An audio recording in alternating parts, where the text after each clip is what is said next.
to the top of that sled. You can't have everything still running. If the tractor's still pulling it, you're going to break your pulleys and chains and things like that. This is just a gravity return box that sleds up on an angle. And the box is all the way at the top to get it back to the bottom here. The trip lever over here, you pull this, and then what that's going to do is disengage that shit spreader clutch.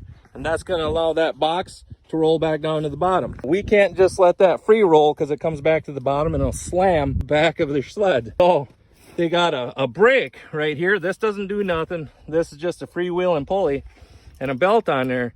So a guy's got to come over here and he runs this to slow that box down so it doesn't slam the back of the sled. Whew, that's a mouthful, boys. So if you're thinking about building a practice sled, it's really not that simple. I mean, this is basically as simple as you're gonna get it.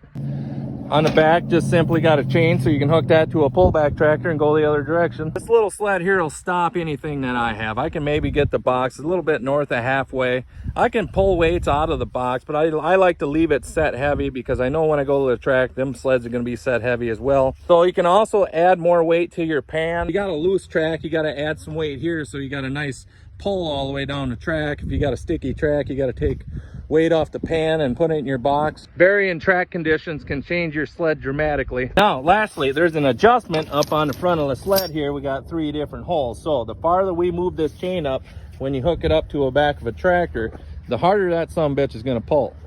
When I was in the pull and sled track patrol with Mike over the weekend, he said with the multi-engine mods, they add 3 ton to the pan, 7 ton to the box to get them things stopped. So remember, boys, at the end of the day, the sled guy and the sled operator always has to win. The tractor never wins. That's the sled guy's job. See you boys later.